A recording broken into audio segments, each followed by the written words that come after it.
ऐसा नहीं है कि इज़राइल और अमेरिका की निगाहें वहाँ पे नहीं हैं। इनकी पूरी निगाहें हैं, कौन-कौन जा रहा है। यहाँ पर जब आपको किसी देश पर अटैक करना होगा, किसी देश के नेचुरल रिसोर्सेज़ को लूटना होगा, वहाँ पर इनकी कोई नैतिकता नहीं होती है। ये हर देश में आतंकी संगठन खड़ा कर देते हैं, उस देश पे अटैक करवाते हैं, उन्हीं संगठनों से उनको सपोर्ट करते हैं और फिर वहाँ के जो मिनरल्स होते हैं, उसको लूटते रहते हैं, नेचुरल रिसोर्सेज़ लूटते रहते हैं। जब पता चलेगा कि आज ये आए हैं, आज ये आए हैं, कल ये आए हैं, परसों ये आए हैं, तो ये लानतें बरसेंगी इनके ऊपर। जिसको आप कह सकते हैं इनडायरेक्ट निंदा। आपके गल्फ कंट्री से तो मैक्सिमम लोग आ गए हैं। अभी जॉर्डन और इजिप्ट नहीं आए। वो शायद मे बी कल आए, परसों आए, अभी 9 तारीख तक है। आपका आर्मेनिया क्रिश्चियन मुल्क है, जो अज़रबैजान से मिला हुआ है। आर्मेनिया का भी डेलीगेशन आया वहाँ। कजाकिस्तान, उज़्बेकिस्तान, रशिया, चाइना, कई देश हैं। अरब देशों को छोड़कर कई देश हैं ऐसे।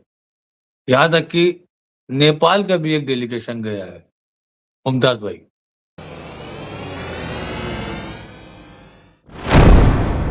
मैं हूं मुमताज आलम रिजवी और इस वक्त मैं आपके खिदमत में लाइव हाजिर हूं। बात करूंगा अमेरिका, ईरान और इजराइल, फिलिस्तीन, पूरे मिडिल ईस्ट की, और खास तौर से मैं बात करूंगा ईरान की, क्योंकि इस वक्त ईरान में और खास तौर से ईरान की राजधानी तेहरान में तकरीबन 2 करोड़ लोग वहां पे जमा हो रहे हैं और 100 मुल्कों से, यानी दुनिया में अगर 200 के करीब मुल्क हैं तो उनमें से 100 मुल्क वो इस वक्त ईरान में उनके नुमाइंदे पहुंच चुके हैं और ये बहुत बड़ी ईरान की कामयाबी है।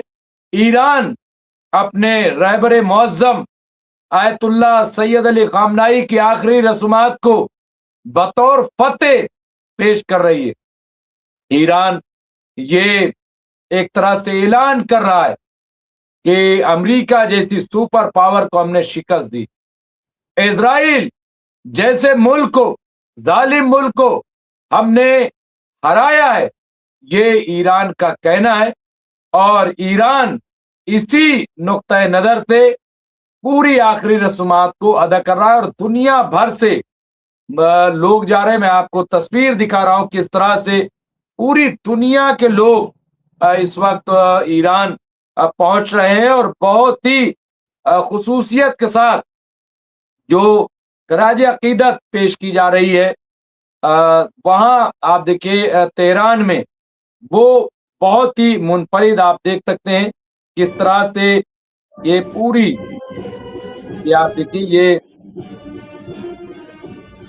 ये तरीक़ेकार यहाँ पे आप देखिए, और इस तरह से अलग अलग मुल्कों के डेलीगेशन, हिंदुस्तान का भी डेलीगेशन वहां पे पहुंचा है, जिसमें सिख, जैन, बौद्ध सारे वहां पे हिंदू भाई भी, सिख भाई भी, जैन भाई भी, तो इस तरह का एक डेलीगेशन हिंदुस्तान से भी गया। ये तरीका आप देखिए, ये वहां पे जो मुल्क जाते हैं तो उन मुल्कों का बैंड वहां पे जो कौमी तराना होता है वो बताया जाता है ताकि पहचान हो सके कि कहाँ से है। जैसे कि जब हिंदुस्तान का डेलीगेशन गया तो हिंदुस्तान में जनगण मन वहां पे तराना जो है वो किया गया। सऊदी अरब का डेलीगेशन, हिंदुस्तान का डेलीगेशन, कतर का डेलीगेशन, तो तमाम के बड़े बड़े मुल्कों के ये आप देखिए ये तरीका जो है वहां पे अपनाया जा रहा है। यही तरीका जो है वहां पे, और इस तरह के अलग अलग मुल्कों के डेलीगेशन पहुंच रहे हैं। तो इस तरह से आप देखिए कि 200, जैसा कि हमने बताया कि 100 मुल्क जो है और 2 करोड़ लोग, ये बहुत बड़ी तादाद होती है। और अभी ये यहाँ पे ये 2 दिन यहाँ पे पीर को यहाँ इज्तिमाई नमाज जनाजा अदा की जाएगी और उसके बाद ये फ्लाइट के जरिए थे इराक जनाजा जाएगा, करबला, फिर करबला से नजफ, नजफ से जाएगा समर्रा या कूफा, और कूफे से फिर ये वापस आएगा कुम, और कुम से फिर मशहद, जहाँ पे 9 जुलाई को आखिरी रस्मात अदा की जाएगी। तो ये पूरी तैयारी आप देखिए किस तरह से यहाँ पे की गई है, और ये अपने आप में बहुत इम्पोर्टेंट हो जाता है, बहुत अहम हो जाता है।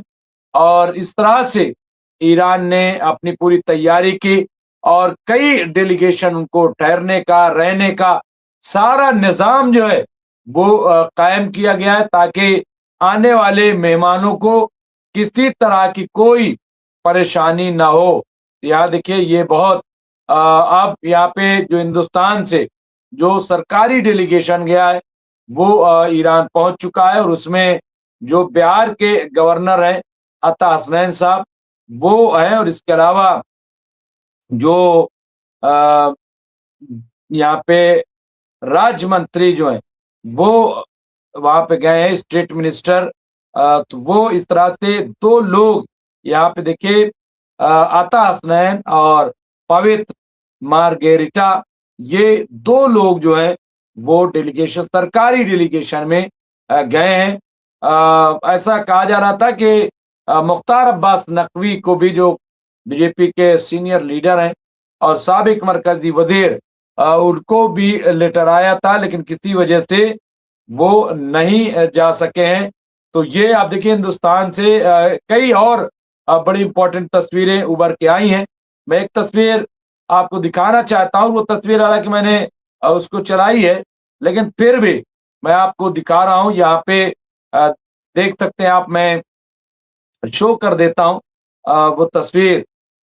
यहाँ पे आप देखिए कि किस तरह से हिंदुस्तान का जो डेलीगेशन है, और उसमें सारे लोग, ये अखबार, हिंदुस्तानी अखबार ने इसको बड़ी अहमियत दी है, बड़ी अव्वलियत दी है। ये आप देख सकते हैं यहाँ पे ये संत हैं, ये सरदारों के गुरु हैं, ये हिंदुओं के गुरु हैं, और इसके अलावा जैन के भी वो भी वहां पे पहुंचे हुए हैं।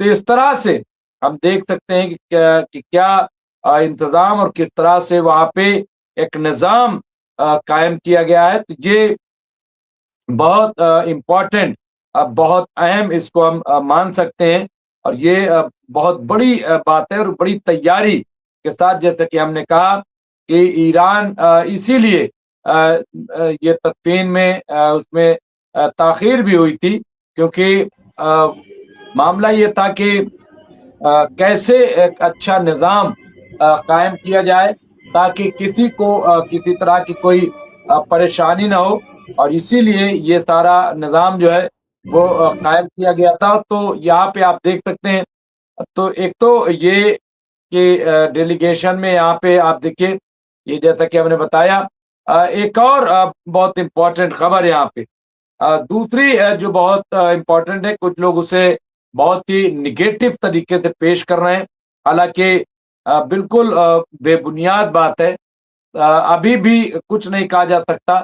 बहुत मुमकिन है, बहुत मुमकिन है, मैं आपको बता रहा हूं कि आयतुल्ला मुश्तबा खामनाई नमाज जनाजा के लिए आ जाएं। हालांकि कोई सरकारी ऐलान नहीं, लेकिन ऐसा हो सकता है।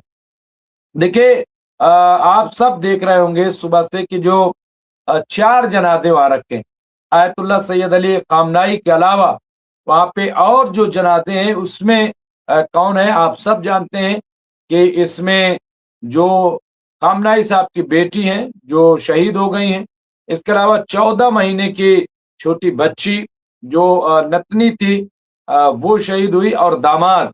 तो इस तरह से 4 जनाजे यहाँ पे रखे गए हैं, और 4 जनाजे ये एक साथ यहाँ पे, तो जो इनके साथ खामनाई साहब के साथ जो शहीद हुए थे, उनकी भी आखिरी रसूमात नहीं अदा की गई थी, और इंतजार इसी बात का था कि जब खामनाई साहब की आखिरी रसूमात होगी तभी इनकी भी रसूमात जो है अदा की जाएगी।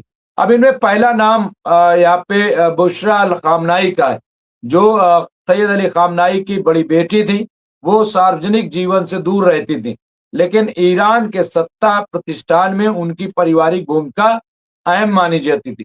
उनका निकाह प्रभावशाली धार्मिक और राजनीतिक परिवार से जुड़े मिसबा अल हुदा बाकरी से हुआ था। बाकरी भी उसी हमले में मारे गए और उनका ताबूत भी कामनाई साहब के पास रखा है। तो ये आप देख सकते हैं। तो इसका लोग सोच रहे होंगे कि आखिर कौन है। तो ये 4 जनाजे वहां पे रखे गए हैं। अब यहाँ पे एक चीज और जो लोग कह रहे हैं और वो ये कि आखिर चेहरा क्यों नहीं दिखाया जा रहा है।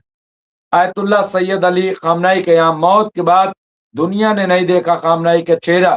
क्या दफन से पहले सामने आएगी आखिरी तस्वीर। लोग सैयद अली खामनाई साहब की तस्वीर जो है वो देखना चाहते हैं। लेकिन अभी तक की जो तस्वीर आई है वो यही कि सिर्फ ताबूत वहां पे रखा हुआ है।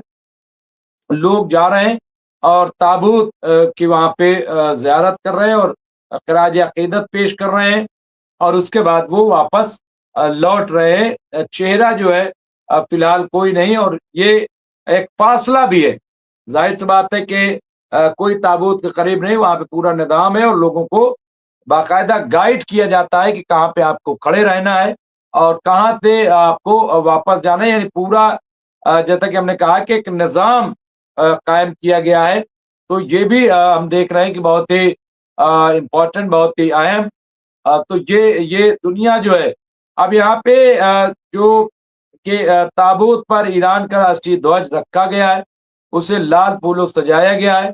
ईरान के अधिकारियों के मुताबिक खामनाई के लाश को 3 दिनों तक तेहरान के ग्रैंड मुसल्ला में रखा जाएगा ताकि लोग उनके ताबूत पर फूल चढ़ा सकें। हालांकि अभी तक ये साफ नहीं किया गया है कि जनता को उनका चेहरा देखने की इजाजत होगी कि नहीं और मुझे नहीं लग रहा है कि उन्हें देखा जाएगा या उनके चेहरे को दिखाया जाएगा। बहुत सारी वजूहात उसके साथ हो सकती है। हमारे साथ मेहमान जुड़ रहे हैं, मैं इस्तकबाल कर लेता हूं और फिर तफसील से और बात करूंगा। हमारे साथ जुड़ गए एडवोकेट राशिद रिजवी साहब, बहुत बहुत इस्तकबाल है। सीनियर पॉलिटिकल एनालिस्ट है, इसके अलावा माहिर तालीम, माहिर कानून और मिडिल ईस्ट पे एक रिसर्चर के तौर पे हम उन्हें देखते हैं और वो उनका बहुत बहुत इस्तकबाल है। मेरे साथ फिरोज बख्त अहमद साहब भी जुड़ गए हैं, लेकिन मैं उन्हें ले आऊंगा बाद में। मैं सबसे पहले अच्छा हमारे साथ परवीन गुलबशाह, संजय दरबार, इसके अलावा शान वो साहब जुड़े, MMT मोहम्मद मुजम्मिल तुर्क वो जुड़ गए, परवीन गुलबशाह, तबरेज आलम साहब, अलमदार साहब, तो राजा सिंह राजपूत साहब, तो ये सारे लोग, डॉक्टर साहब साहब, ये सारे लोग हमसे जुड़ गए हैं और सबका मैं इस्तकबाल करता हूं। शेख करीम साहब वो भी जुड़ गए, जयदीप सिंह मुंदेला साहब, सारे लोग, मोहम्मद रईस साहब, चंद्र सूर्यवंशी जी आज बहुत पहले आ गए। दिमाग में कुछ चल रहा होगा क्या नया मौजू छिड़ा जाए, लेकिन फिलहाल जो है मैं सबसे पहले राशिद साहब, 100 मुल्कों के तकरीबन 2 करोड़ लोग वो तेहरान पहुंच रहे हैं और अब लोग जनाजे पे जा रहे हैं। आज पूरा दिन अलग अलग डेलीगेशन के साथ लोग गए। कैसे देख रहे हैं हालात को, क्या कहेंगे इस पर? उमदा भाई, आज के दिन तो 30 देशों से डेलीगेशन गया है और बाकी जो 100 की बात है वो तो वो 2-3 दिन और है। 9 तारीख तक प्रोग्राम है, आज तो 3 तारीख है। तो ये चीज समझ में आ रही है कि ये जो 9 तारीख तक का प्रोग्राम है, यानी आज आपकी 3 तारीख है और ये 6 दिन चलेगा। यानी 6 दिन तक अमेरिका इजराइल के ऊपर लानत बरसेगी। ऐसा नहीं है कि इजराइल और अमेरिका की निगाहें वहां पर नहीं है, इनकी पूरी निगाहें हैं कौन कौन जा रहा है, कौन कौन जा रहा है। तो आज मेरी एक साहब से बात हुई, उन्होंने कहा कि पश्चिम देशों से क्या उम्मीद की जाए। तो देखिए, पश्चिम देशों से हमने उनसे कहा, देखिए वो सब लोग हैं आपके पूंजीवादी लोग और उनका ही काम है इस तरह के जेनोसाइड या इस तरह के आक्रमण को अंजाम देना, वो चाहे जर्मनी हो, चाहे फ्रांस हो, ब्रिटेन हो, इटली हो, इन लोग के हाथ मासूमों के खून से रंगे हुए हैं। अरब देशों में ऐसी स्थिति नहीं थी अभी तक, लेकिन अब उसमें यूएई भी आ गया है कि उसके भी हाथ बेगुनाहों के खून से रंगे हुए हैं। जिस हिसाब से वो सूडान में चीजें चल रही हैं, बेगुनाह मारे जा रहे हैं, औरतें, बच्चे, तो ये काम खाली पश्चिमी देशों का था, अरब देशों का नहीं था। और मेरे ख्याल से एशिया महाद्वीप में किसी भी देश का नहीं था कि वो इस तरह के काम अंजाम दे। तो मैंने उनसे कहा देखो भाई, उनकी आने की उम्मीद तो आप ना के बराबर समझो, क्योंकि उनका विवेक मर चुका है। उन्होंने डोनाल्ड ट्रंप का साथ इसलिए नहीं दिया कि आप बगैर हमसे बात किए जंग में कूद गए। तो इसका मतलब यही होता है कि अगर वो बात करते हैं तो वो जंग में शामिल हो जाते। तो उनका कोई अपना विवेक नहीं था, कोई नैतिकता नहीं थी उनके अंदर। वो डोनाल्ड ट्रंप के साथ इसलिए नहीं आग खड़े हुए कि भाई आप इस तरह से कूद गए और ऐसी स्थिति आपने पैदा कर दी, अब हमको घसीट रहे हो, हम हमारे यहाँ की प्रॉब्लम से परेशान है। आपने देखा होगा कि ब्रिटेन के प्राइम मिनिस्टर जो हैं वो रिजाइन कर रहे हैं। उन्होंने जो वादे किए थे वो वादे पूरे नहीं हो पाए, तो इसलिए उन्होंने नैतिकता के नाम पर, देखिए यहाँ पर डेमोक्रेसी में वहाँ नैतिकता दिखाई जाती है कि नैतिकता के नाम पर हम रिजाइन कर रहे हैं। तो यहाँ पर जब आपको किसी देश पर अटैक करना होगा, किसी देश के नेचुरल रिसोर्सेस को लूटना होगा, वहां पर इनकी कोई नैतिकता नहीं होती है। ये हर देश में आतंकी संगठन खड़ा कर देते हैं, उस देश पर अटैक करवाते हैं, उन्हीं संगठनों से उनको सपोर्ट करते हैं, और फिर वहाँ के जो मिनरल्स होते हैं उसको लूटते रहते हैं, नेचुरल रिसोर्सेस लूटते रहते हैं। लेकिन जब अपने यहाँ की डेमोक्रेसी का मैटर आता है तो वहाँ नैतिकता ही दिखाते हैं। तो खैर मुमताज भाई, ईरान कल से कई मर्तबा उसको एक डाउट है कि, या कहीं से उसको इनपुट मिला होगा कि इजराइल हमला कर सकता है 9 तारीख से पहले पहले, या 9 तारीख तक किसी भी दिन इजराइल हमला कर सकता है। चलिए उसकी बात मान लेते हैं कि कर सकता है, लेकिन आप ये भी देखिएगा कि दुनिया में जिन लोगों ने उससे बातचीत बंद कर दी है, अगर हमला होता है तो बहुत सारे देश ऐसे हैं जो उससे अपने व्यापारिक संबंध भी खत्म कर देंगे, हाशिए पे लाके खड़ा कर देंगे उसको। आईआईजीसी ने कहा, आपकी ईरान की आर्मी के चीफ ने कहा, वहां के लोकसभा स्पीकर ने कहा, खुद विदेश मंत्री ने कहा ये बात कि अगर इस तरह की कोई हरकत यूएस या इजराइल करता है तो फिर वो अंजाम भुगतने को तैयार हो जाए। हम अलर्ट हैं, हम तैयार बैठे हैं। तो 2 दिनों में 4-5 मर्तबा इस तरह के स्टेटमेंट देना,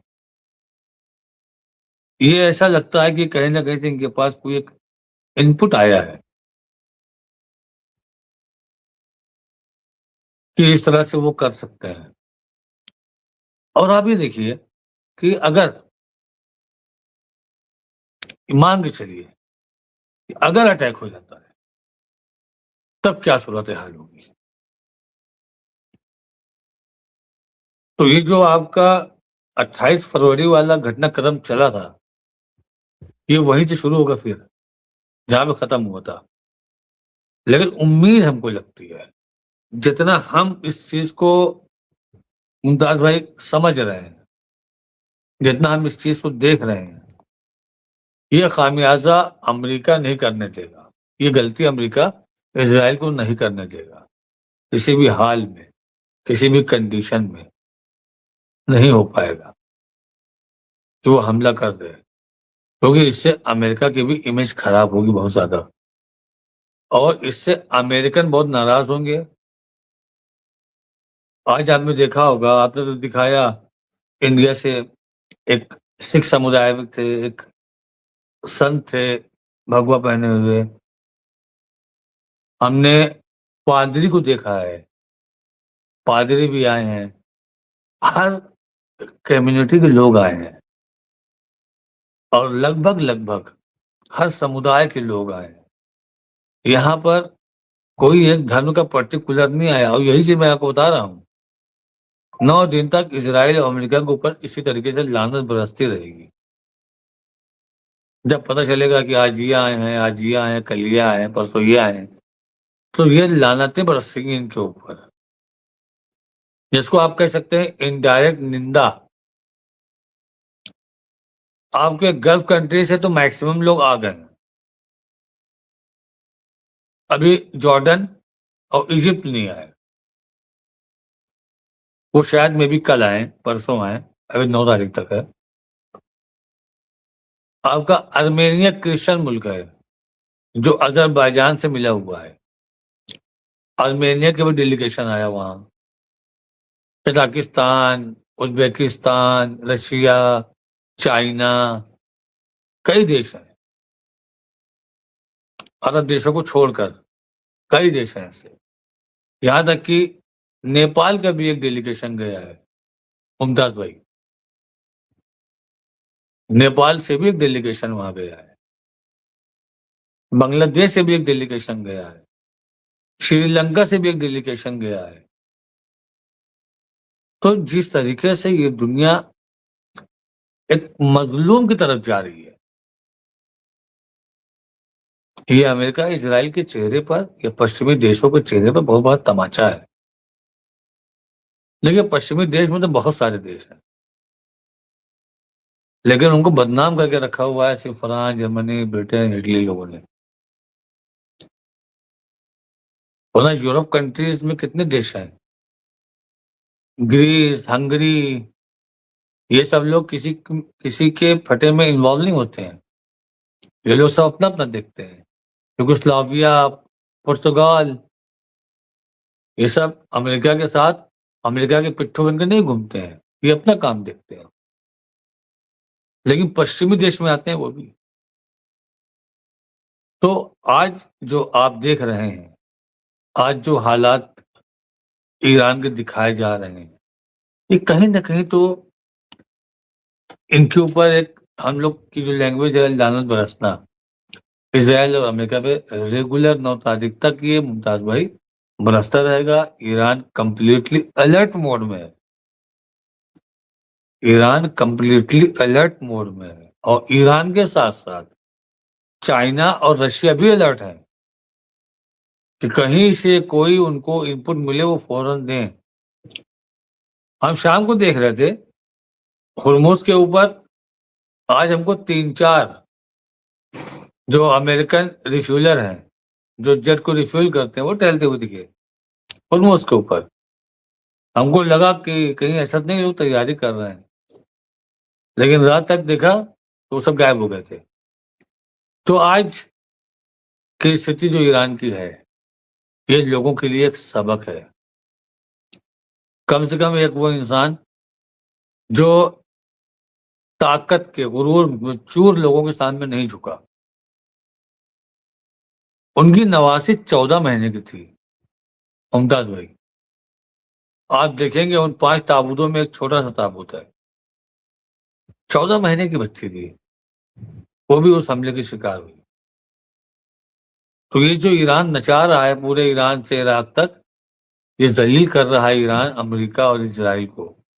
दुनिया अगर भूल गई होगी 28 फरवरी, तो 9 तारीख तक पूरी दुनिया 28 फरवरी फिर याद करेगी।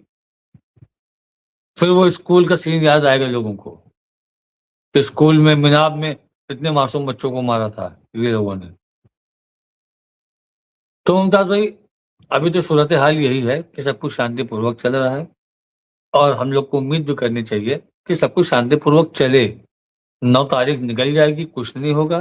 तो जो इनके बीच बातें चल रही हैं, जैसा कि डोनाल्ड ट्रंप ने आज कहा कि ईरान ने सारी शर्तें मान ली हैं, वो बहुत कुछ बोलते हैं। उनकी बातें कुछ जमीनी होती हैं तो वो आसमान तक पहुंचा देते हैं, जो लोगों की समझ के परे होती हैं। सच का दूर दूर से कोई उसका वास्ता नहीं होता है। तो उन्होंने आज कह दिया कि ईरान ने मेरी सारी बातें मान ली हैं, डील बहुत अच्छी दिशा की तरफ जा रही है, बहुत जल्दी हम इसमें कामयाब हो जाएंगे। तभी ईरान तो इंगेज है अपने इस कार्यक्रम में 9 तक। हमको नहीं लगता कि ईरान इनके स्टेटमेंट का कोई ना कोई कंडम या खंडन करेगा भी। अभी तो वो अपने इस कार्यक्रम में बिजी है। अपने जो भी बाहर से मेहमान गेस्ट आ रहे हैं, उनकी सुरक्षा ईरान की जिम्मेदारी है। मुमताज भाई, आपको मैं एक चीज और बता दूं कि ईरान में जो लोग विरोधी थे ईरान सरकार के, एक एक हमले ने उनको ये दिखा दिया है, उनकी आंखें खोल दी हैं कि वो लोग ईरानी रिजीम के दुश्मन नहीं थे, वो ईरानी अवाम के दुश्मन थे। मिनाब के स्कूल में पढ़ने वाले सारे बच्चे क्या खामनेई के वो चाहते थे क्या? क्या वो दिन रात खामनेई के नारा लगाते थे क्या? उसमें कुछ ऐसे रहे होंगे जो विरोधी रहे होंगे खामनेई साहब के। ऐसा नहीं थी, खामनेई साहब एक इंसान है, वो कोई मासूम नहीं है कि उनसे कोई गलती न हुई होगी या सब उनको चाहते होंगे। यहाँ तो नफरत लोग मासूमों से करके बैठे हुए हैं, अहले बैत से लोग नफरत करके बैठे हुए हैं। खामनेई साहब तो एक आम इंसान थे, पूरी जिंदगी में कहीं ना कहीं जाने न जाने उनसे कोई ना कोई खताएं तो हो गई होंगी। तो जो लोग उनसे नाराज थे, बिल्कुल। वो एक हमले ने पूरे ईरान को एक कर दिया। और लोगों की जो गलत फहमियां उनके दिमाग में घुसी थी कि ईरान, ये अमेरिका हमारा हितैषी है, हमारा सपोर्टर है, हमको बचाएगा इन लोगों से, ये लोग जालिम है, सबकी सोच को बदल दिया। और जो ईरान का नेट बहुत दिन तक बंद था, और जब चला है ना मुमताज भाई, रजा पहलवी के जो फॉलोअर थे वो 55% कम हो गए, 55%। यानी ये वही लोग थे जो अमेरिका के सपोर्ट करते थे, और हमले के बाद से उनकी सबकी सोच बदल गई। जी मुमताज भाई।